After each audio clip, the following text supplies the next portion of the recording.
Hello everyone, I am Trupti Pandya and today I will be teaching you Element of Account Standard 11 Part 1 Chapter 6 Subsidiary Books. Up to previous lecture we already completed that. First of all, there is a transaction is there. If transaction is there, then we have to find out that it is a economic or non-economic. If economic transaction is there, then first of all we have to find out that which type of transaction is there. It is a cash transaction or credit transaction, or afterward it is a internal transaction or external transaction is there. Cash transaction, credit transaction, external or internal transaction is there. Afterward, when we decide that it is a cash or credit transaction is there, then afterward we have to decide that which account is related with this transaction. Means personal account, real account or nominal account. Afterward we have to decide that personal account is there, then apply the rule of personal account and find out that it is a debit or credit. If real account is there, then also we have to find out that comes or goes and then apply the rules of a real account and debit the credit. And afterward, third is there, if it is a nominal account, then expense is there, then debit, and income is there, then credit. This way, transaction, when we find out, then we find out that which account is debit and which account is credit. It means we prepare the journal entry and write in a journal. Afterward, when this transaction is over, then we find out that there is a in journal proper, we write the journal entry, and from this journal entry we have to now prepare the subsidiary book.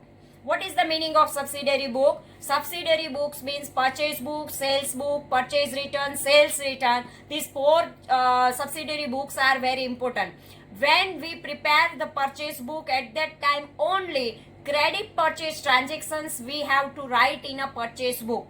Purchase book prepare, then all the credit purchase transactions we have to write in these subsidiary books. It is called purchase book.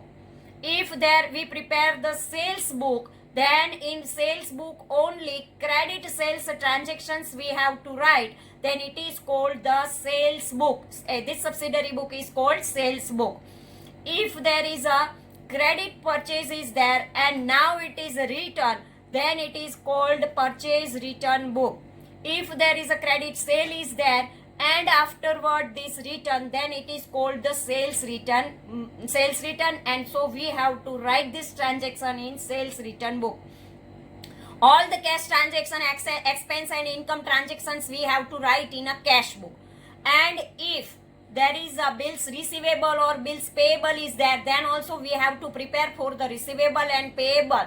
There are two subsidiary books are there. So this way our all the subsidiary books are there: purchase book, sales book, purchase return book, sales return book, bills receivable, bills payable, and journal proper. This way cash book is also the subsidiary book is there. This way our all the subsidiary books is there. And when half transaction is cash and half transaction is credit, then also we have to count this transaction as a credit transaction, and so we have to write this transaction in a subsidiary book. This way our all the transactions we have to write in a subsidiary book. Now let us start our now 6th chapter, subsidiary book. Means up to journal, when all the transactions journey over, afterward we prepare from this journal entry, we have to prepare the subsidiary book. Let us start it. In the previous chapter we have studied that the first entry for recording various day-to-day transaction is known as a journal entry. The book in which such journal entries are recorded is also known as a journal. When we write the journal entries, then it is called, this book is called the journal. In a previous chapter we already learned about this. When the number of transactions increase in large number, entering all transaction in one book becomes difficult. If there is a one book is there and all the transactions we have to write in a one book, then it is very difficult to maintain. So we following are the limitations of the journal. If one book and all the transaction and number of transaction are increasing, at that time one book maintain is very difficult, becomes very difficult. So let us start the limitations of a journal. First of all, while writing every transaction, the account name has to be mentioned. When we write the transaction, at that time we have to write the name of the account. And individual posting of each account has a debited and credited, and hence involves the repetitive journalizing and posting work. For all the transactions we have to write debit and credit, and afterward we write the billing. So this work is repeating. When we journalizing at that time, posting work is always repeating. The journal becomes bulky and voluminous and becomes difficult to manage. Fourth one, such accounting system does not provide the information on a prompt basis. And when we need this information, at that time, quick work is not possible. It becomes very difficult to implement effective internal control system. Internal control system is also very difficult.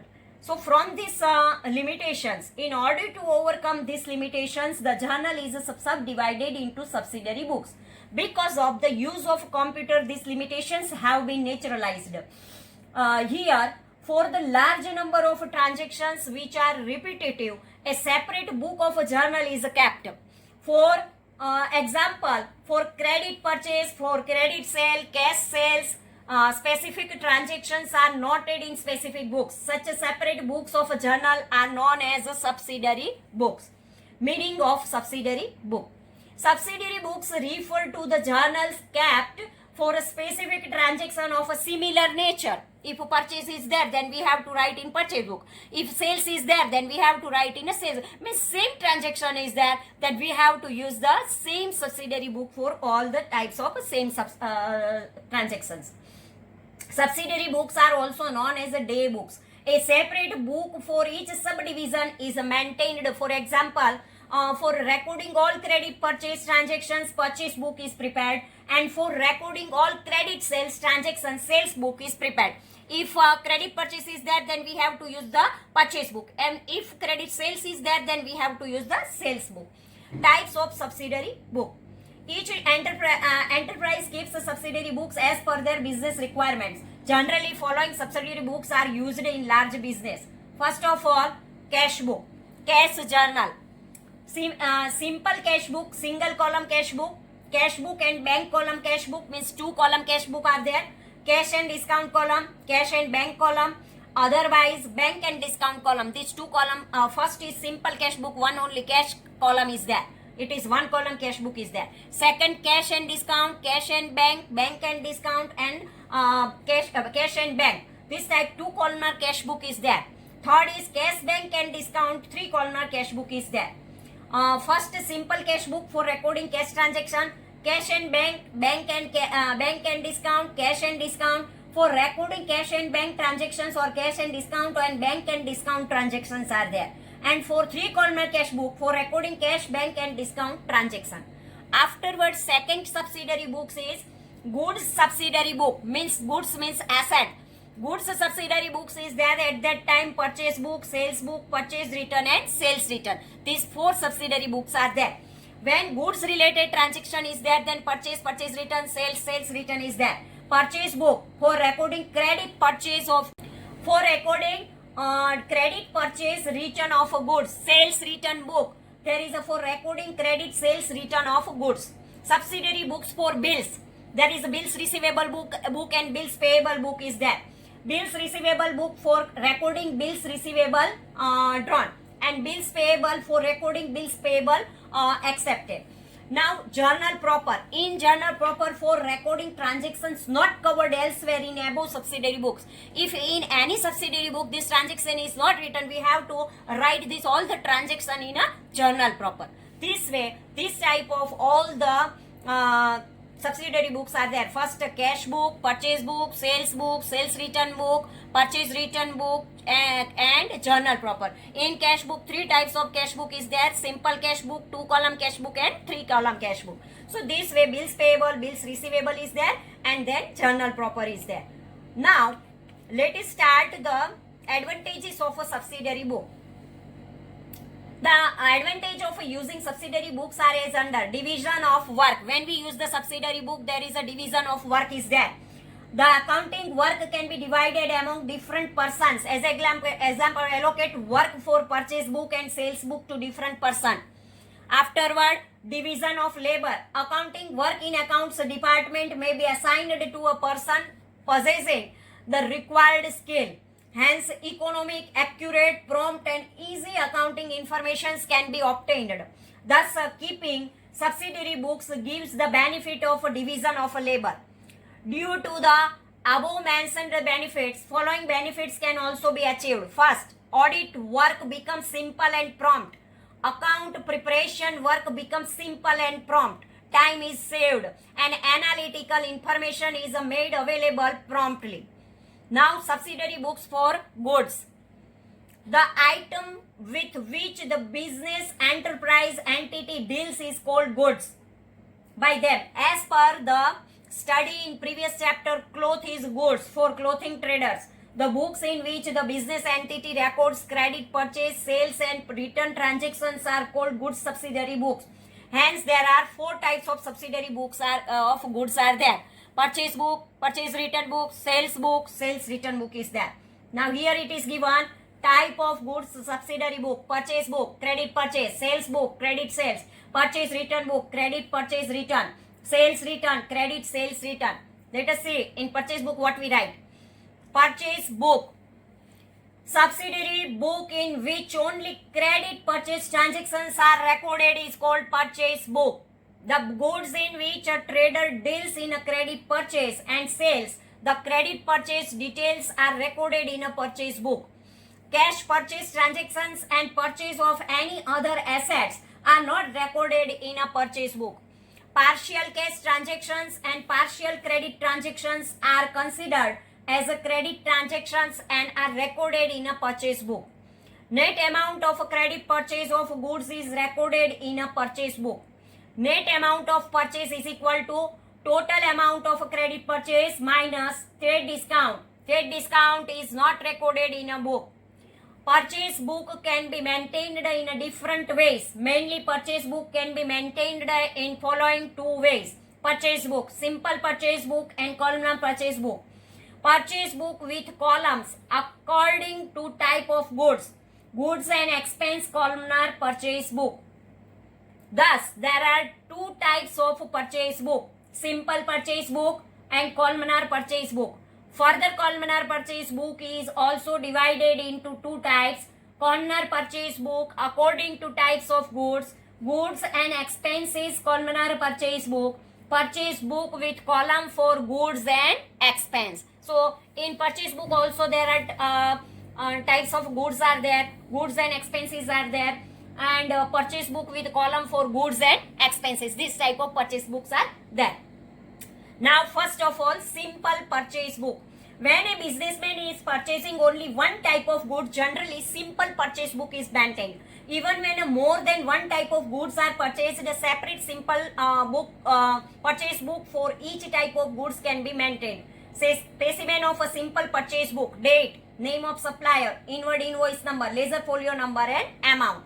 Here we have to write the transaction from where we write the supplier's name, and here invoice number, here ledger folio number and total amount we write. And when there is a month is over, we have to write the total here.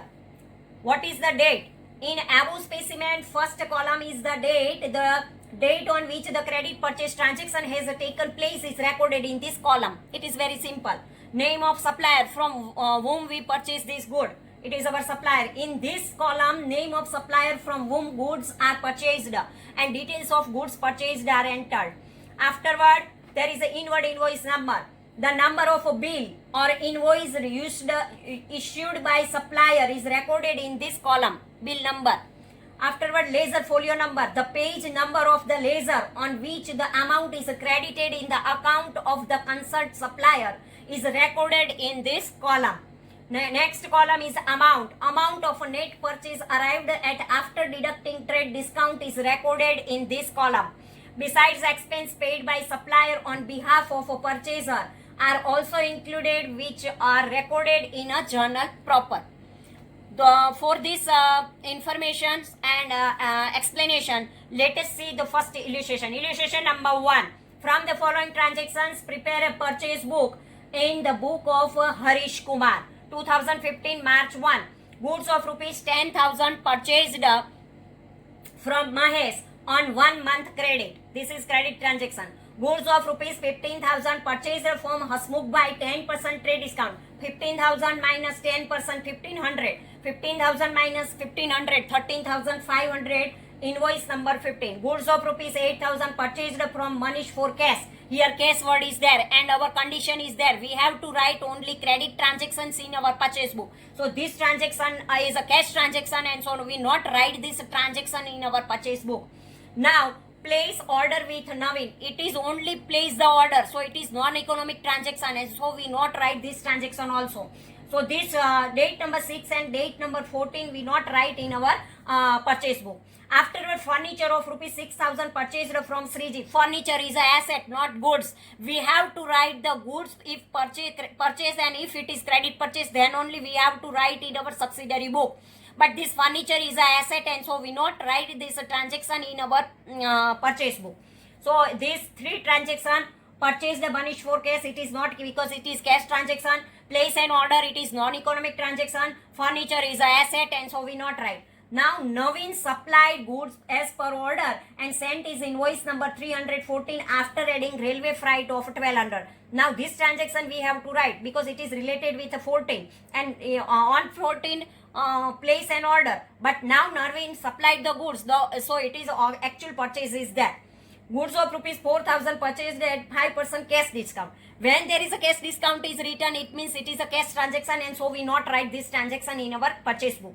Goods of rupees 16,000 purchased from Babulal at 10% trade discount and paid half of the amount immediately by check. When half transaction is cash and half transaction is credit, at that time we have to full transaction we have to write as a credit transaction in our purchase book. Goods of rupees 6,000 purchased from Lalit at 10% trade discount and 5% cash discount. Amount of bill paid immediately. So this is also cash transaction because amount paid immediately.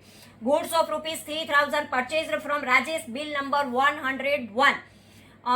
So this way, some transactions are not recorded in your purchase book because some are cash transactions, some are non-economic transactions, some transactions are asset transactions is there, and some transactions are immediately payment, means by check or by cash. This is a cash transaction is there. Now we write that here purchase book of Sri Harish Kumar 2015 March 1st, Mahesh account we have to write amount 10,000. Smoke by account 13,500 because 15,000 and 10% discount is there. So we have to write 15,000 minus 10%, so 1,500. Naveen account invoice number is given 314 and 8,000. Babulal account 14,400 and Rajesh account 3,000. Total amount of purchase 48,900. For March 2015, for 1 month, this is purchase credit purchase is 48,900. Total credit purchase amount is 48,900. This amount will be recorded in debit side of a purchase book. Now second, the following transactions will not be recorded in a purchase book. March 6, cash purchase will be recorded in cash book.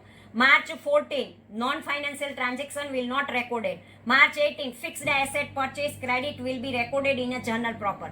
March 20, railway freight will be recorded in a journal proper. March 23, cash purchase will be recorded in cash book. March 28, cash purchase will be recorded in a cash book.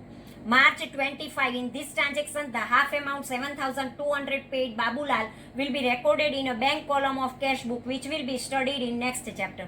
Columnar purchase book. We have seen that columnar purchase book can be prepared in two ways. According to types of goods and purchase book with column of goods and expense.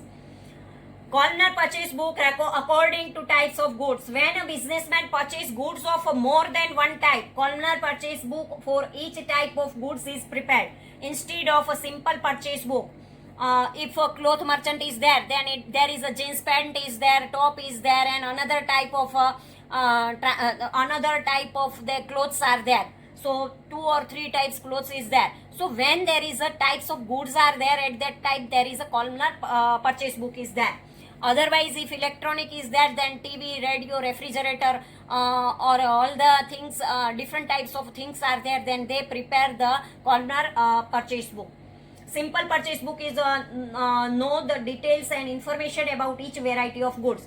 When a businessman purchase only TV, he would prepare simple purchase book. But if a businessman purchase TV, refrigerator and floor mills, then he will prepare the columnar purchase book. The specimen of columnar purchase book according to types of goods. Purchase book of Sri. Name of supplier, date, name of supplier, invoice number, ledger folio number, and in amount rupees we have to write the goods. TV, refrigerator and floor mat, whatever it is given in our question, which type of goods is given in our question, we have to make this type of a column. And afterward, we have to make the total, and in last column we have to write the total amount. From the above specimen, it can be seen that the rest of the details remain same as that of a simple purchase book. Only in the amount column, some more columns are added. Separate column is kept for each type of different goods. In addition to this, a column of showing total purchase is kept as a last column. The total of the amount of various goods purchased from one party, which are noted in individual column, is mentioned in the last column. Based on this type of purchase book, one can ascertain credit purchase of each type of goods as well as the total credit purchase from the particular supplier. We can see from the specimen that businessman purchased TV, refrigerator and floor mill on credit and has a prepared columnar purchase book to record transaction in respect. An order placed with Sri Ambe Furniture Trading Company 20 pieces, order only placed, so this transaction is not transaction, so we not write this transaction. 30, date number 30, purchased from Mahesh Bhai 5 pieces table at 1200 per piece, 20 pieces chairs at 600 per piece and 8 per cupboards at 2500 per piece. 10% trade discount, bill number 500. So 10, 20 and 25 is not a credit purchase, so we not write this transaction in our purchase book. Purchase book of Sri Furniture Mart, date 2015 April 1st, Sri Ram Furniture Mart, invoice number is given 99 and 10,000 table, 9,000 chair and 15,000. 10 plus 9, 19, 19 and 10, 19 and 10, 29 and 5, 34. Total amount we have to write the 34. Fifth, Sri Krishna Furniture Mart, invoice number 126. 10,800 chair is not there and cupboard 27,000, total 37,800. Date number 30, Mahesh Bhai's account, invoice number 500, 5,400 table, 10,800 chair and 18,000 cupboard, total 34,200. 26,200, 19,800 and 60,000. 34,000, 37,800 and 34,200. Total of both the sides is 1,06,000. So the total credit purchase is 1,06,000, which shall be debited on debit side of a purchase account. The following transaction will not record in a purchase book. Date 10 April, asset purchase on credit shall be recorded in a journal proper. Date 20 April, total cash purchase will be recorded in cash book. Date 25 April, only place an order, non-financial transactions will not be recorded. And date number 5 April, cash paid 18,900 in transactions will be recorded in a cash book. So this way, our illustration number 2 is over. Thank you very much.